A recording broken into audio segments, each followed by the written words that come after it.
Assalamualaikum warahmatullahi wabarakatuh. Kami dari kelompok 7 yang beranggotakan saya Jasmine Devia Zahra, Erlina Windayulanti, dan Praditya Bayu Arti akan menjelaskan materi tentang keracunan. Definisi keracunan.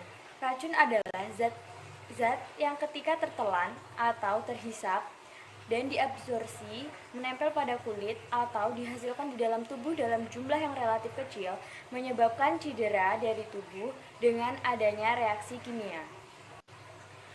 Masuknya zat atau senyawa kimia dalam tubuh manusia yang menimbulkan efek merugikan pada penggunanya, yaitu keracunan melalui inhalasi dan menelan materi toksik, baik kecelakaan dan karena tersengaja, merupakan kondisi berbahaya.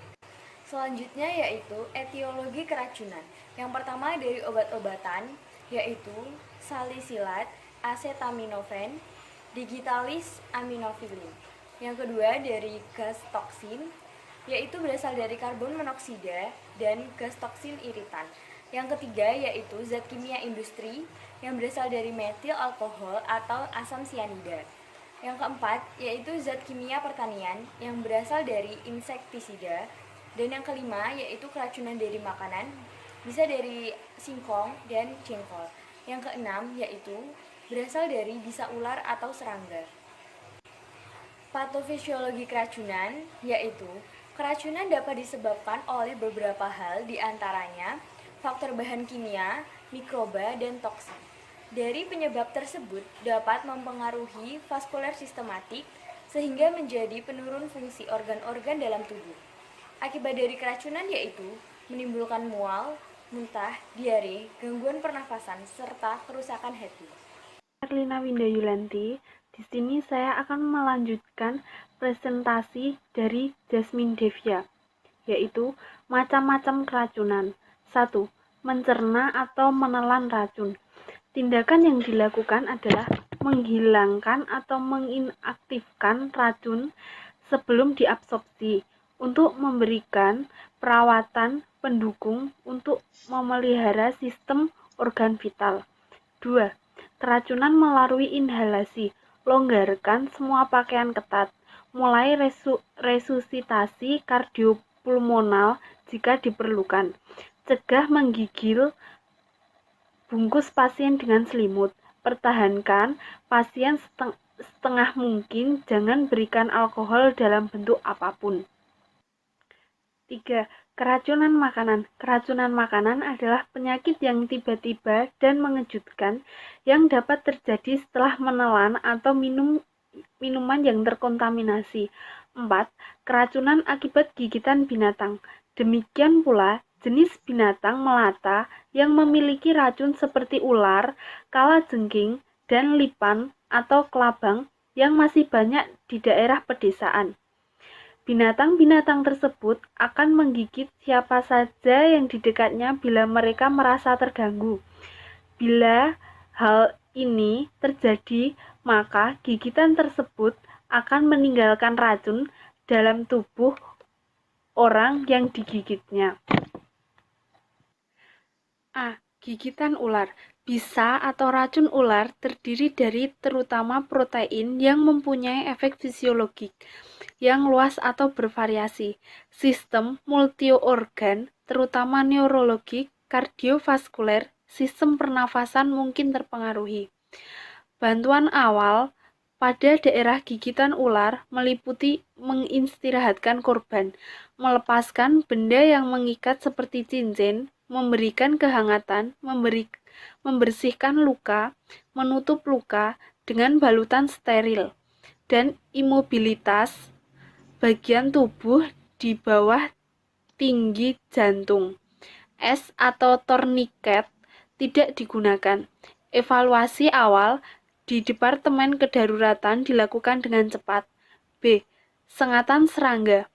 Manifestasi klinis bervariasi dari urtikaria umum, gatal, malaih, ansietas, sampai udem laring, bronkospas berat, shock, dan kematian. Umumnya, waktu yang lebih pendek diantaranya sengatan dan kejadian dari gejala yang berat merupakan prognosis yang paling buruk.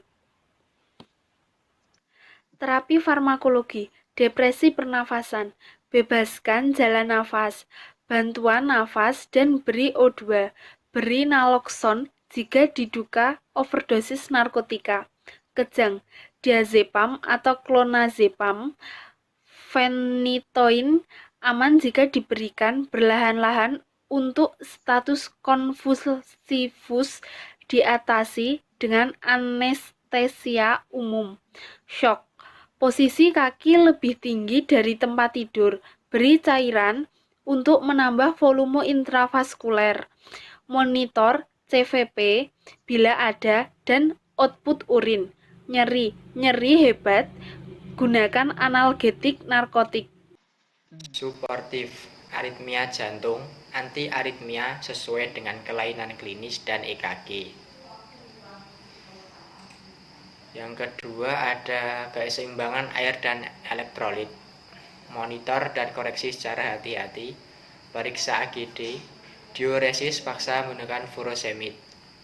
Yang ketiga ada hipotermia. Selimuti penderita dengan selimut untuk mencegah kehilangan panas. Selimut plastik mungkin lebih efektif, namun dapat membahayakan anak menjadi sulit bernafas. Dekontaminasi, mencegah absorpsi racun lebih lanjut. Mata atau kulit, cara mencegahnya, basuh dengan air mengalir. Jangan menggunakan antidofum kimia. Yang kedua ada dari inhalasi. Jauhkan segera dari sumber racun O2 dan biraberu pernafasan buatan. Yang ketiga ada suntikan atau gigitan ular. Cara mencegahnya, pasang tourniquet di bagian proksimal, kompres dingin, dan penderita dimobilisasi. Yang keempat ada tertelan, perangsangan muntah, rangsang mekanik, sirup, dosis 15 ml. Anak kurang dari 1 tahun 10 ml, onset 20 menit. Kurang disukai karena bau. Bilas lambung, tidak sebaik rangsang muntah. Pemasangan NGT menimbulkan trauma. Terapi non-farmakologi. Air kelapa sebagai penawar racun. Air kelapa selain mengandung berbagai ion yang sangat dibutuhkan oleh tubuh, juga memiliki kemampuan untuk menawarkan racun yang masuk ke dalam tubuh. Air kelapa ini sudah lama digunakan oleh nenek moyang untuk mengobati berbagai penyakit seperti panas dalam, demam, kekurangan cairan. Sekian presentasi dari kelompok kami. Wassalamualaikum warahmatullahi wabarakatuh.